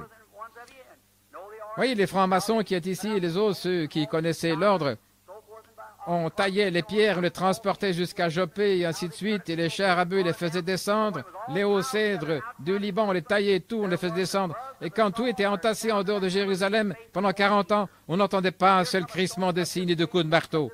Eh bien, voici venir une pierre taillée comme ceci et une pierre autrement. Et ils découvraient que chaque pierre s'ajustait parfaitement à sa place. C'est ce que je pense de ceux qui croient en Dieu. Chacun de nous a une place dans ce bâtiment. Nous ne sommes peut-être pas comme l'autre, mais nous avons une place à occuper ici. Chaque chrétien est de nouveau. Eh bien, les bâtisseurs, pendant qu'ils commençaient à avancer, ils sont tombés sur une pierre ayant une forme bizarre. Ils ont dit, nous ne pouvons pas utiliser ça. Cette pierre ne sert à rien, c'est une pierre bizarre. Et ils l'ont jetée quelque part dans un tas de mauvaises herbes et ils ont continué et progressé dans la construction du bâtiment. Et finalement, ils se sont rendus compte, quand ils sont arrivés à un certain niveau, ils ne pouvaient pas aller plus loin. Ils se sont arrêtés, ils ne pouvaient pas aller plus loin. Et que la pierre même qu'ils avaient rejetée était la principale de l'angle. C'est là qu'on en est aujourd'hui, frères, sœurs. Nous avons adopté la théologie, nous avons adopté l'instruction. L'instruction, c'est une bonne chose, mais c'est le plus grand obstacle que l'Évangile ait jamais eu, l'instruction. Eh bien, je ne dis pas ça parce que je veux que vous soyez illettrés ou quelque chose comme ça. Vous ne devriez pas être illettrés. Mes frères, les gens ont tout basé sur l'instruction, sur la théologie, et voyez ce qu'ils ont fait. Ils ne sont pas en mesure de fournir une seule évidence de la résurrection de Jésus-Christ. Ils ne sont pas différents des Mahométans. Les Mahométans vous font face et ils vous défient. Il n'y a pas longtemps, le docteur Reedhead, de la mission soudanaise qui a reçu le baptême du Saint-Esprit, un homme merveilleux, il était chez moi. Il a dit, frère Branham, il a des diplômes et des diplômes et des diplômes. Il disait, mais les docteurs ont-ils été dans l'erreur? J'étais là, je les ai vus jeter les meubles et ainsi de suite, tout ça dans les réunions, ce qu'on appelle les saints exaltés et tout. Il a dit, mais ce que j'ai de me dire, c'est ceci. Malgré tout ce que j'ai vu et tous les diplômes que j'ai, mon cœur a soif de Dieu. Vous y voilà. Quelqu'un qui est au plus haut niveau du fondamentalisme. Maintenant, mon cœur a soif de Dieu.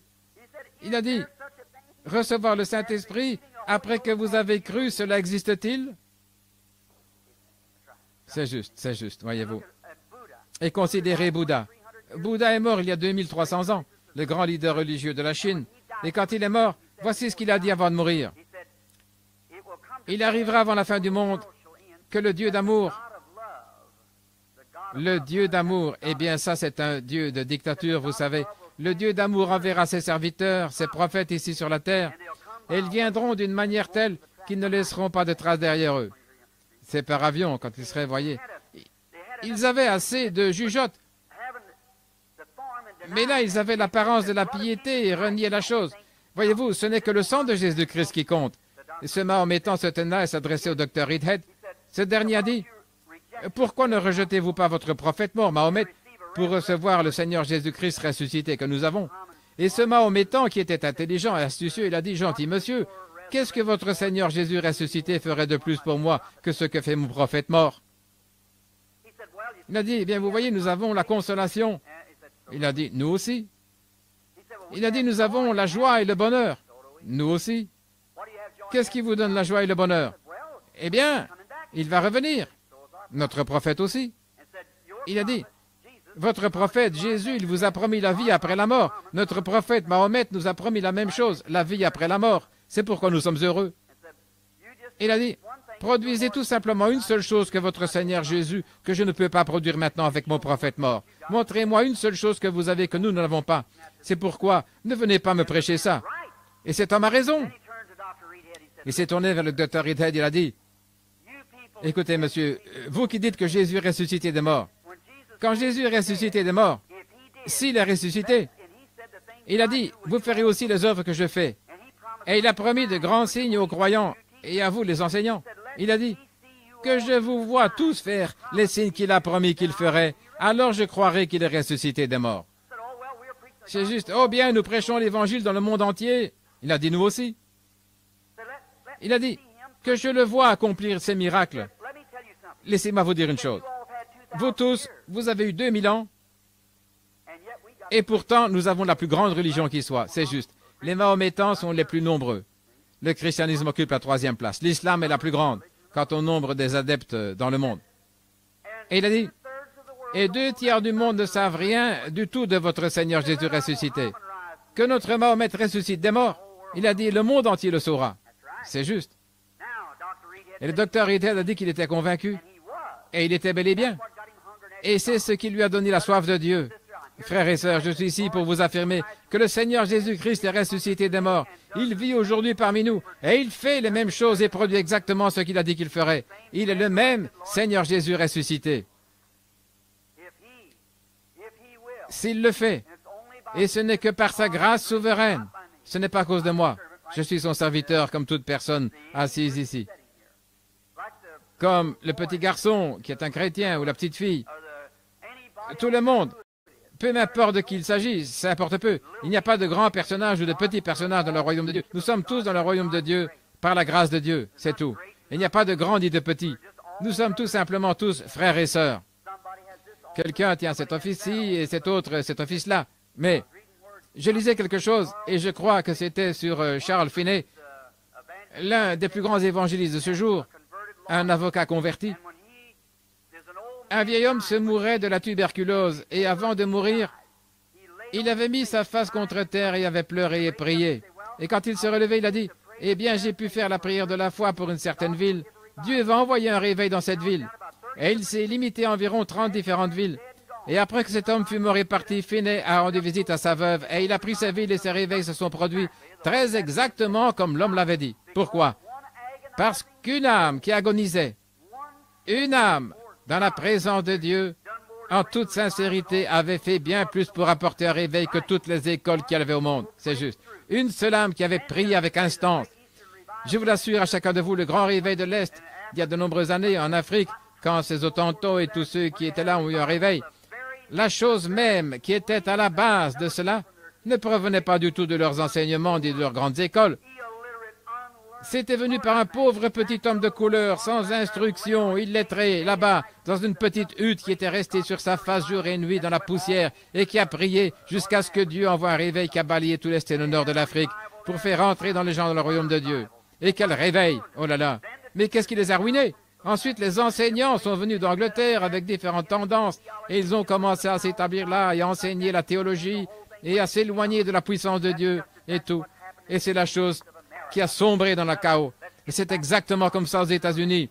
Frères, retournons à Dieu, au Dieu vivant, au ressuscité, à celui qui est amour, à celui qui ne fait exception d'aucune dénomination, exception de personne ou d'une quelconque autre manière, celui qui aime chacune de ses créatures sur terre, qui désire descendre, et il a fait tout son possible pour se frayer un chemin et descendre dans le cœur des hommes.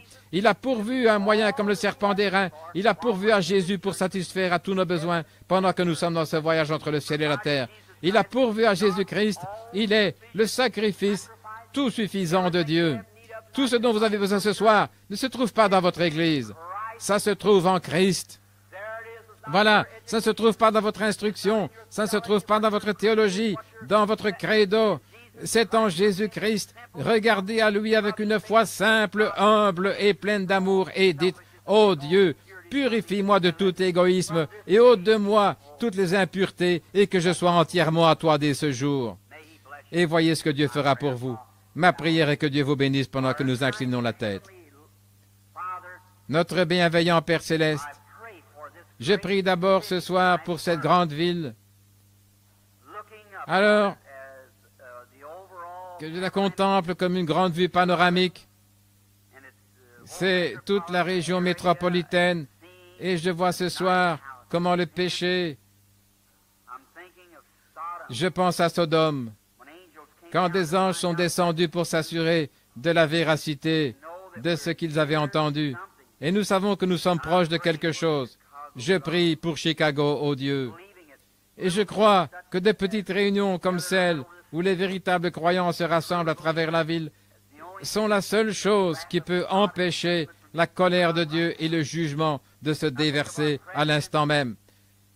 Je pense à notre président qui est là maintenant dans cette réunion en Russie, sachant qu'ils ont l'arme même qui peut faire voler cet endroit en éclats au point où il n'y resterait plus de vie, et ils pourraient le faire avant le lever du jour. Alors, ô Dieu, je me dis, qu'est-ce qui les empêche de le faire? C'est parce qu'il y a encore quelques justes qui prient. Qu'est-ce qui les empêche? C'est parce qu'il y a encore quelques justes qui prient. Oh Dieu, aie pitié, je te prie, Père, aie pitié. Accorde-le ce soir dans cette belle petite église qui se tient ici comme un phare. Un groupe de gens qui ont abandonné leur cœur, leur vie, tout ce qu'ils ont, qui s'avancent volontiers maintenant pour donner librement leur vie pour la cause, qui croient en toi. Ô Père, je te prie de les revêtir maintenant d'une grande puissance ce soir, de la grande puissance de la foi, que toute pensée qui est contraire à ton plan divin soit ôtée ce soir de leur esprit ou de leur subconscient. Ôte cela, Père, sois avec nous maintenant. Aide-moi, Seigneur, moi qui suis indigne et qui me tiens ici comme un mortel, sachant qu'un jour je devrais te faire face, rendre compte pour chaque parole que je prononce et chaque pensée qui traverse mon esprit. Et je te prie, ô Dieu, de me purifier et de me garder dans ta main, afin que tu me permettes de parler à mon prochain. Je les aime, Seigneur, et je désire les voir tous entrer dans la grande unité de Dieu et être introduits dans le grand millénium qui vient bientôt. Je prie pour chacun d'eux. Et maintenant, bénis ces malades qui sont ici ce soir, Père. Un grand nombre de ceux qui sont assis ici sont malades. Et je sais que tu as dit, quand tu étais ici sur la terre, que les choses que tu faisais, tes croyants les feraient. Et maintenant, puisses-tu l'envoyer ce soir, ô Dieu, et qu'il vienne dans sa puissance et se révèle ici dans cette grande assistance et au cœur de chaque croyant, et qu'il manifeste son être par des miracles et des prodiges, en sorte que lorsque nous quitterons ici ce soir, qu'il n'y ait pas une seule personne ici qui rentre chez elle sans être guérie. Accorde-le, Seigneur. Que leur foi soit à la hauteur de cette situation, et il en sera ainsi, car tu as dit qu'il te soit fait comme tu as cru dans ton cœur. Et je te prie d'accorder cela ce soir, et fais que toute l'atmosphère ici, Seigneur, soit une atmosphère de création, où on est d'une seule âme, d'une seule pensée, d'un même accord, un seul but. Accorde-le, Seigneur. Écoute ma prière. Je te prie de nous accorder cela. Au nom de Jésus-Christ, ton Fils bien-aimé. Amen.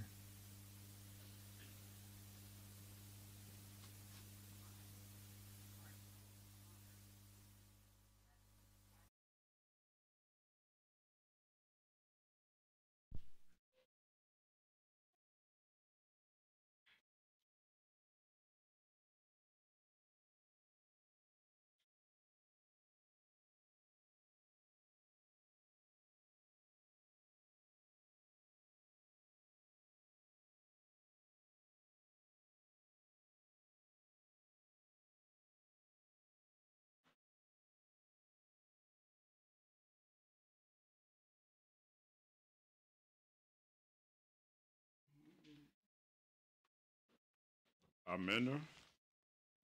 Vraiment, que le Seigneur soit loué. Chacun de nous a écouté la prédication.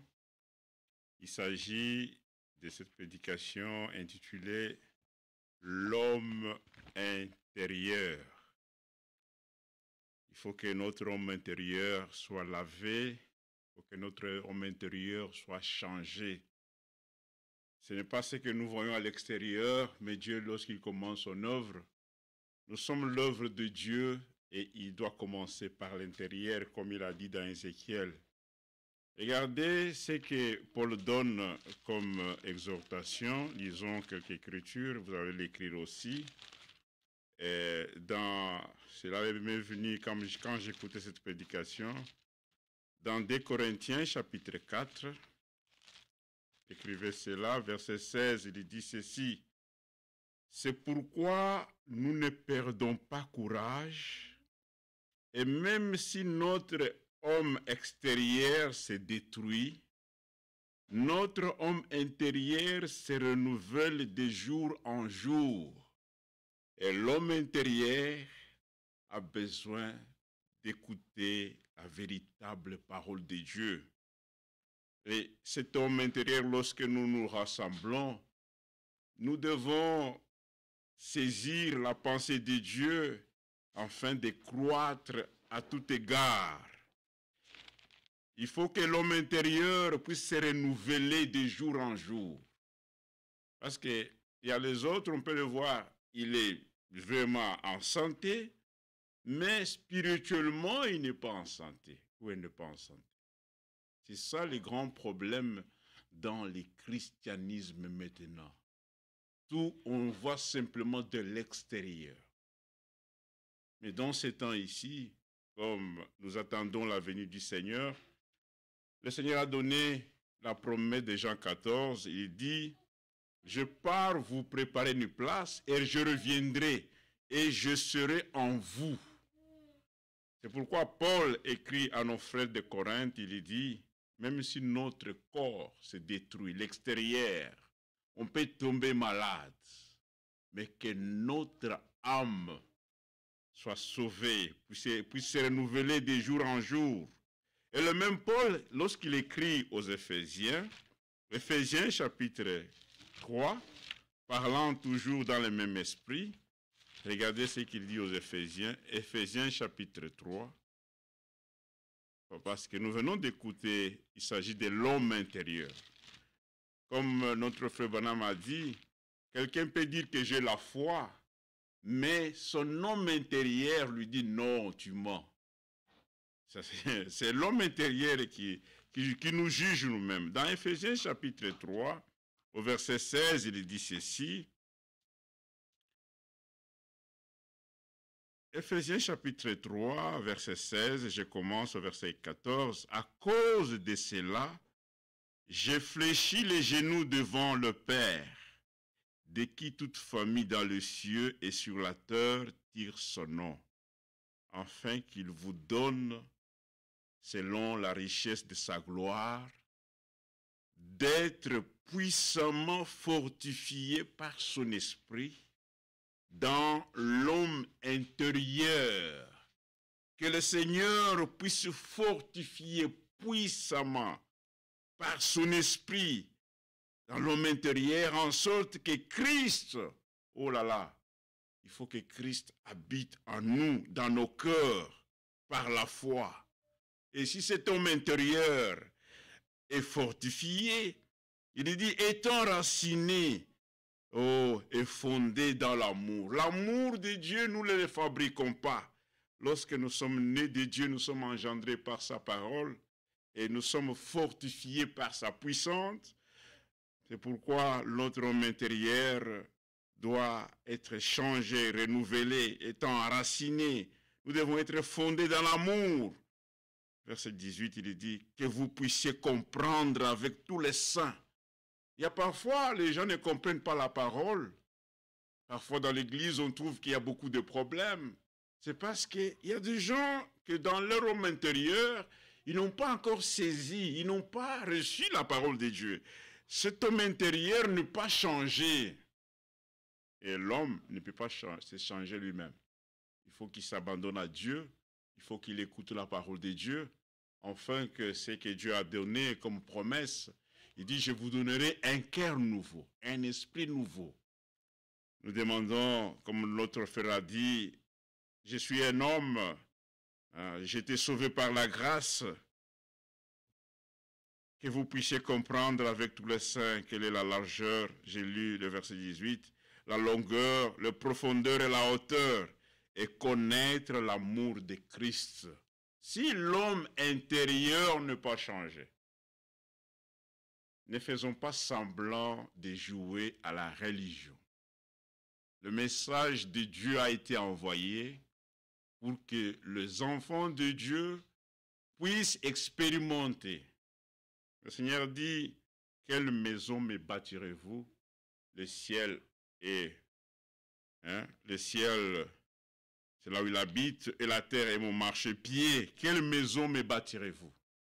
Nous sommes le temple de Dieu.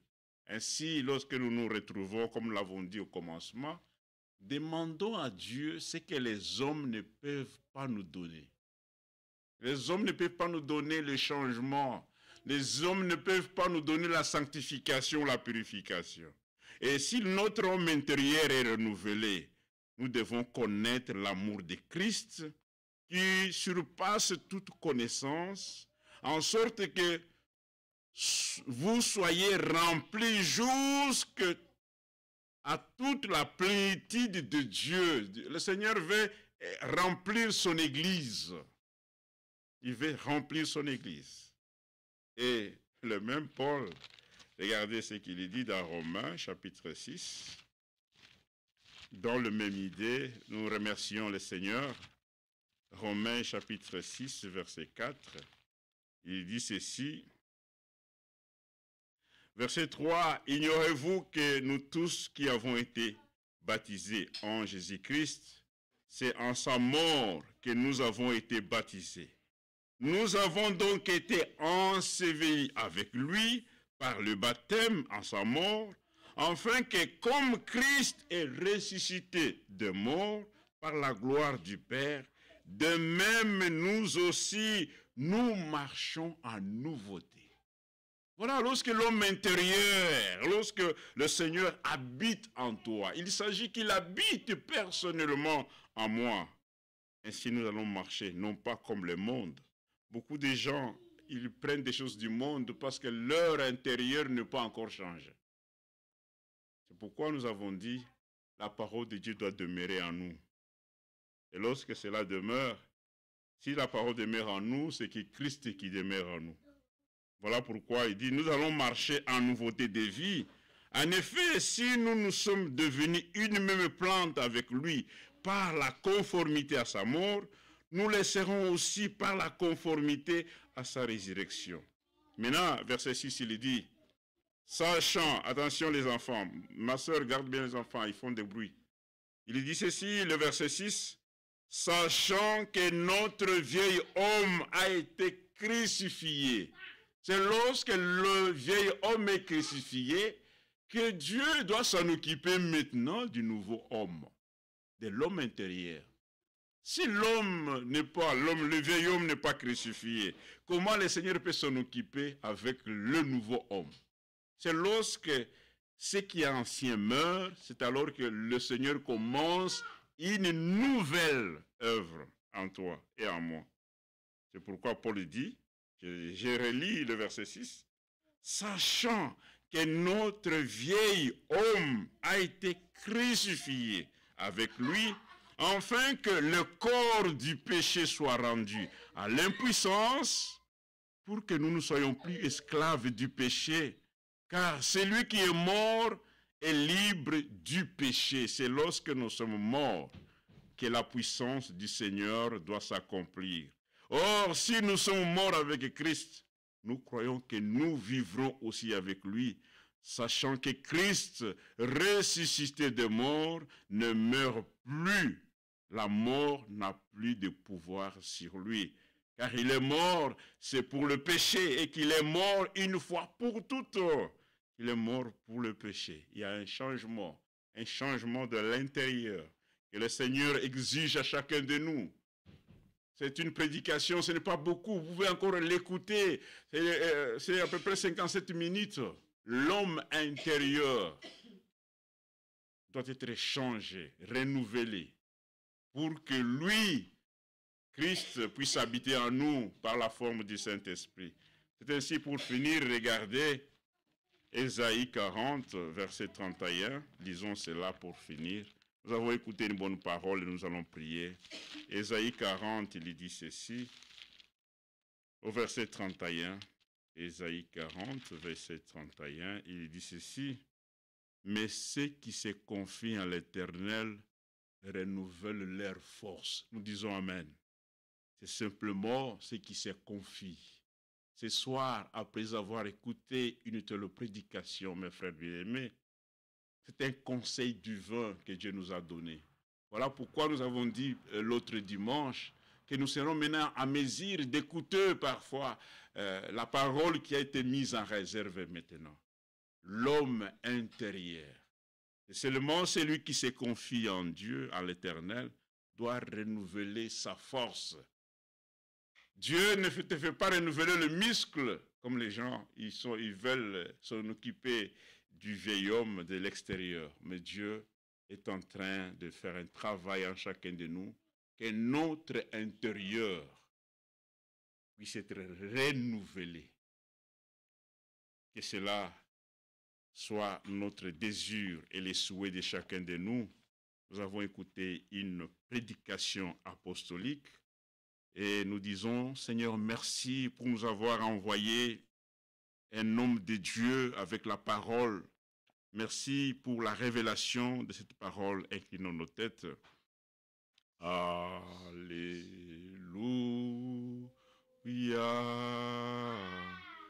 Alléluia. Alléluia. Alléluia.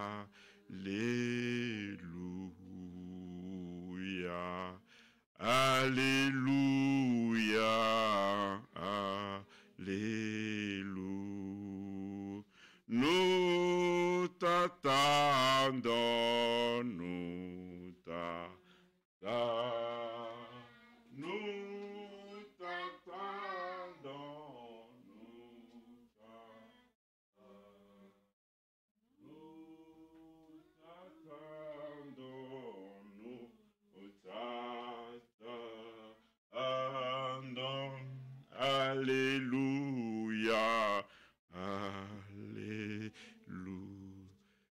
Seigneur, concernant ce que le Seigneur nous a parlé ce soir. Prions tous.